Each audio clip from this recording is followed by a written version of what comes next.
Azad Samaj party Kanshiram संस्थापक सह नगीना सांसद, जुआ दिलों का धड़कन, गरीबों का मसीहा, बहुजनों की आवाज, दलित वंचितों की ताकत, एडवोकेट चंद्रशेखर आजाद रावण ने 212 डेहरी विधानसभा के प्रत्याशी श्री फतेह बहादुर सिंह की साथ सभा को किया संबोधित।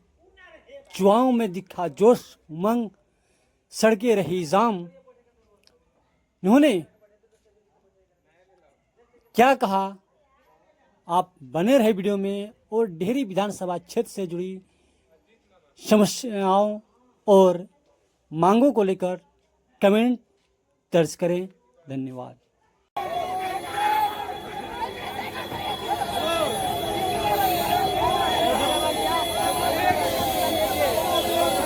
इस बार हम जगदेव बाबू के रास्ते पर चलेंगे ना,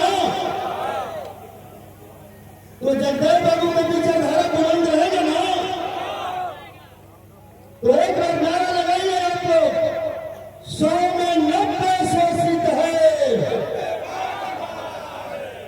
भाई नहीं है, 100 में 90 शोषित है, 90 भाग हमारा है, 100 में 90 शोषित है, 10 का 190 पर, 10 का 190 पर,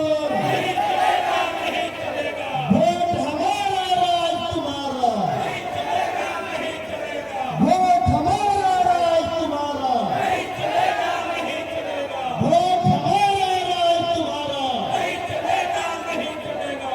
तो 90% के जो लड़ाई लड़ते हैं उनको सदन में भेजना है ना, एक बार अपने हाथ उठाकर समर्थन करिए कि आप लोग सभी लोग 90% के लोग एक होकर 90% के आवाज उठाने वाला, लड़ाई करने वाला अपने उम्मीदवार को सदन में भेजने का काम करेंगे और ये साबित करेंगे कि डेहरी विधानसभा का विधायक कौन होगा, ये पटना वाला नहीं, डेहरी का जनता चुनने का काम करेगा। बहुत बहुत धन्यवाद।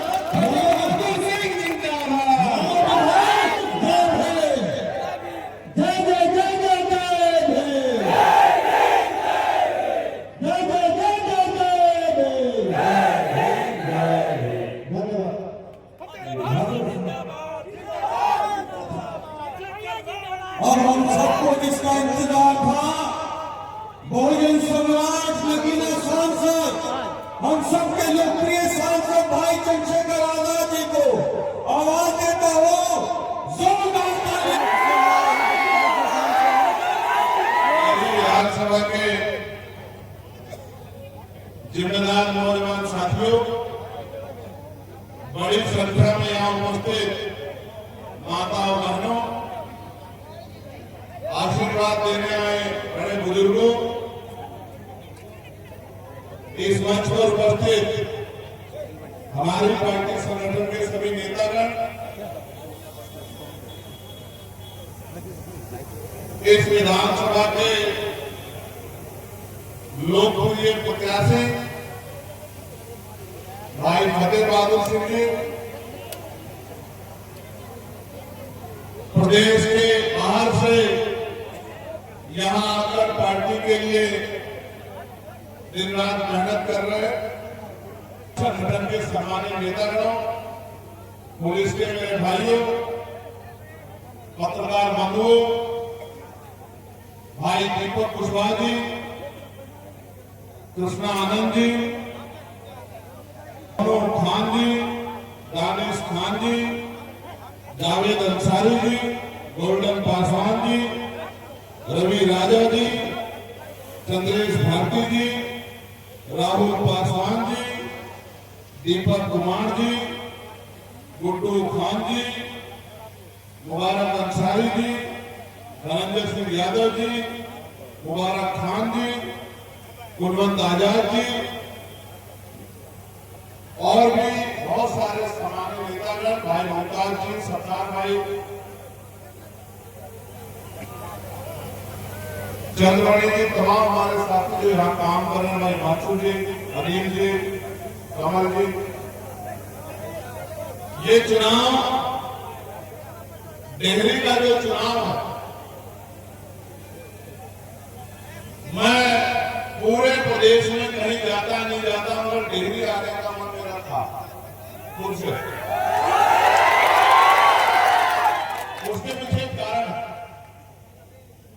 मैं अपनी बात को शुरू करते हुए, क्योंकि ये तथागत बुद्ध के ज्ञान की धरती है जिसको हम लोग बिहार कहते हैं, और मैं जहां से आया हूं वो उत्तर प्रदेश, वो धरती है जहां तथागत बुद्ध ने जन्म लिया, और जहां महामानव तथागत बुद्ध का परिनिर्वाण हुआ, सिद्धार्थनगर और कुशीनगर की वो धरती उत्तर प्रदेश का हिस्सा है।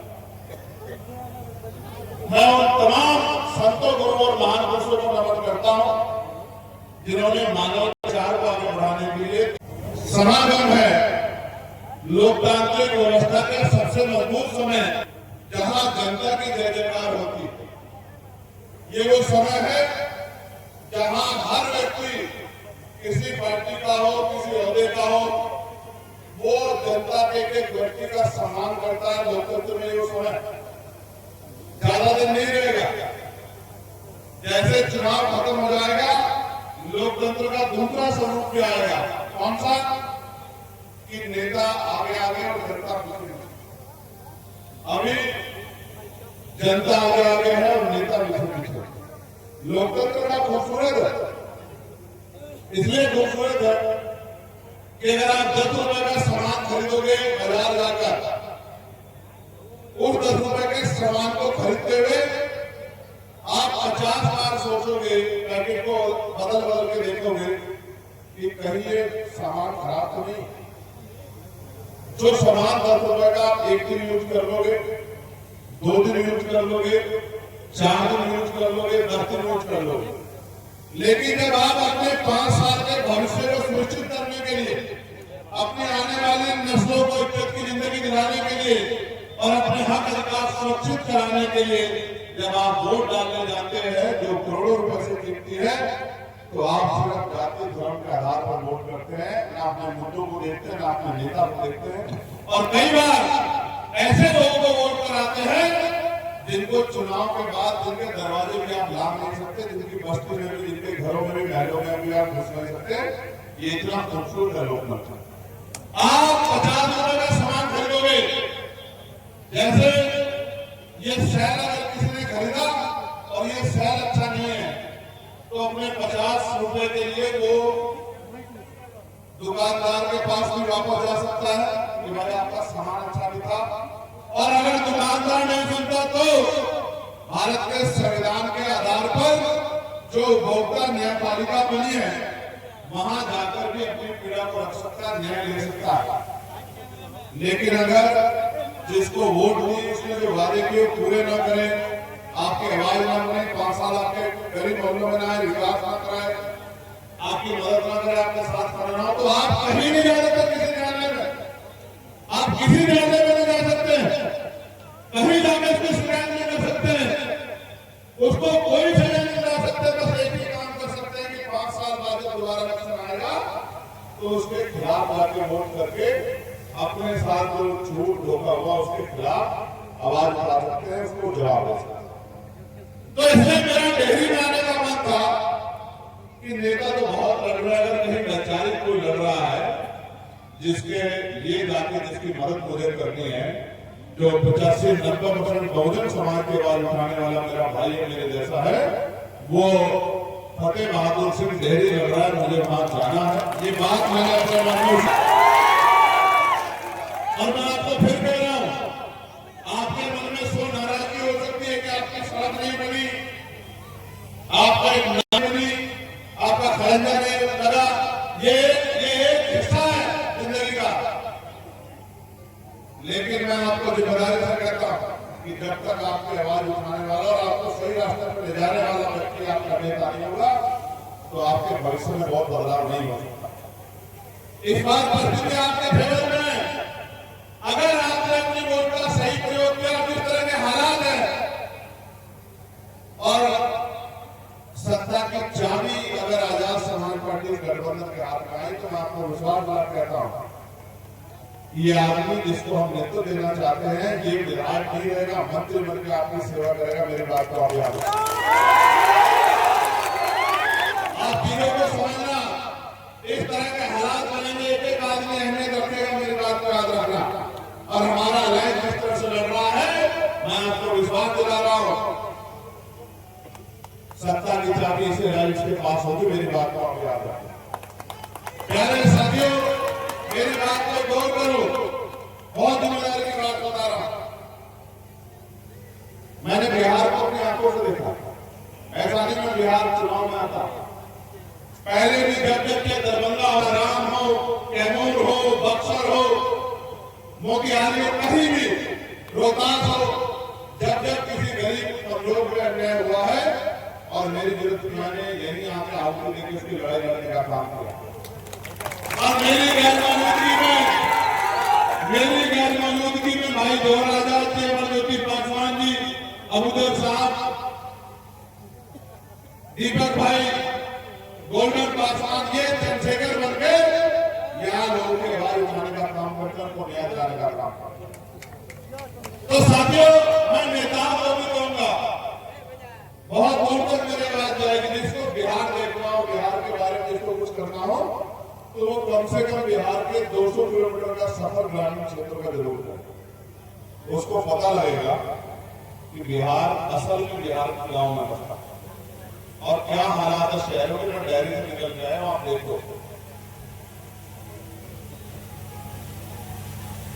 दिल्ली में भी कुछ बस्तियां ऐसी हैं जैसे दिल्ली का शहर है, लेकिन बस्तियों में रहता कौन है आपको पता?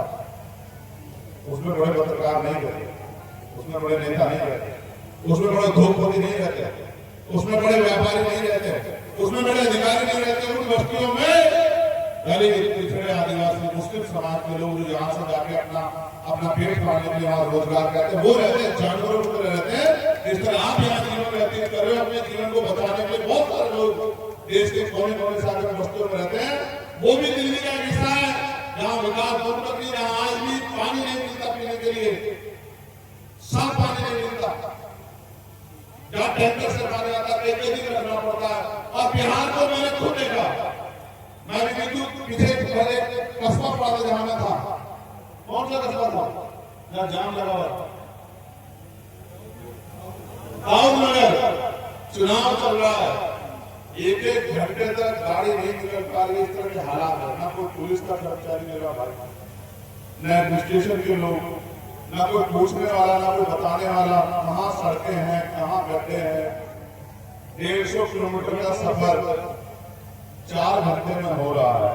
और कहते हैं, मुख्यमंत्री कहते हैं, प्राइम मिनिस्टर आप कहते हैं कि ये सुशासन है, विकास के रास्ते में 15-15, 20-20 साल से आप सरकार चला रहे हो और आपको ये सुशासन और विकास लगता है। अगर ये सुशासन और विकास है तो मैं समझता हूं कि कई स्टेट तो फिर चांद पर चले गए, मंगल पे चले गए। जब यही सुशासन और विकास, ना सुशासन है, ना विकास है, ना रोजगार है, और अपना पेट पालने के लिए बिहार का मेरा नौजवान साथी वो जाता है दिल्ली, बंबई, कलकत्ता, बेंगलुरु और 15-20 हजार की नौकरी करता है और कमरे के किराए से लेकर खाने में उसके 12-15 हजार रुपए खर्चा, 4-5 हजार रुपए बचाकर वो किसी तरह अपने पेट को पालने का काम करता है। इस तरह से लोग बिहार के लोग जीते। मेरे भाइयों, जब लोकतंत्र नहीं था, राजतंत्र था, तो डंडा, गोली, बंदूक चलती थी, तोप चलती थी राज बदलने के लिए। लेकिन जब लोकतंत्र आया तो आपकी उंगली में इतनी बड़ी ताकत बाबा साहब अम्बेडकर ने दी है, जिसे चाहो कुर्सी में उठा दो, जिसे चाहे जमीन पर पड़ा दो, ये ताकत आपकी उंगली में। मैं याद करूंगा बिहार के लेनिन कहे जाने वाले बाबू जगदेव प्रसाद कुशवाहा को, जब मैं कपूर ठाकुर, मानव काशीराम साहब, फूले साहू, पेरियार को, डॉक्टर बाबा साहब अम्बेडकर को, मामा रामसिंह वर्मा को इसलिए याद करूंगा कि वो महापुरुष थे, उनकी वजह से बहुत बड़ा बदलाव हुआ। लेकिन क्या उनका काम पूरा हो गया? 100 से 90 जो शोषित थे, वो 90 आज शासक बन गए क्या? अभी नारा लग रहा था, वो शासक तब तक नहीं बनेंगे जब तक आप पिछड़े को बनना नहीं छोड़ोगे। जब आप लोकतंत्र समझोगे, अपनी वोट की अहमियत को समझोगे और आप अपनी वोट से ताकत बनाने का काम करोगे, जब बदलाव होगा। आज आप इतनी बड़ी संख्या में जुटे, मैं भी देख रहा था, खूब नारा लगाकर हाथ मिलाने के भाग गिर भी रहे थे। इससे नहीं बदलेगा जब तक आप आज के बाद बस्तियों में जाकर लोगों को तैयार नहीं करोगे और एक एक वोट को संगठित करके भाई फतेह बहादुर सिंह जी को केतली के निशान पर डराने का काम नहीं करोगे, तब तक ये नहीं बदलेगा। अगर आपका नेता जाएगा, इस विचार के आधार पर जाएगा, जहां थे वहां तो गलती से थी, जब आपका नेता इस विचार के आधार पर जाएगा और जाकर वहां आपके हितों के लिए सवाल उठाएगा, तब सरकार आपके लिए आपकी तरफ ध्यान देगी, तब सरकार के आपके लिए खुलेगी। यहाँ फतेह बहादुर आपकी लड़ाई लड़ेंगे और दिल्ली में चंद्रशेखर आजाद आपकी लड़ाई लोकसभा में लड़ेंगे। हम दोनों भाई मिलकर आपके अपने इस परिवार को मुख्य धारा में लाने का काम करेंगे। लेकिन पहली बात आपको आगे बढ़ानी पड़ेगी, 11 तारीख को जब आप वोट डालने जाओगे तो आपको कौन सा बटन दबाना है, जोर से बताओ। चुनाव फतेह बहादुर साहब नहीं लड़ रहे, आप सब लोग लड़ रहे हैं अपने बच्चों के, अपने भविष्य के लिए, अपने क्षेत्र के लिए। तो इसलिए एक एक वोट को संगठित रखकर और केतली का बटन 11 तारीख को दबाना है, इस बात का संकल्प अपने मन में करो। आप खड़े हो जाए अपने पैरों में, बहुत दिन हो गए तुम्हें बैठे हुए।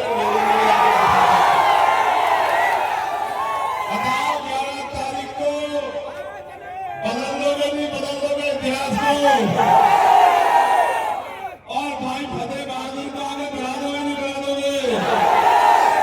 और आज के बाद घर में जाकर लोगों को जागरूक करके वोट की ताकत बता दोगे, नहीं बता दोगे?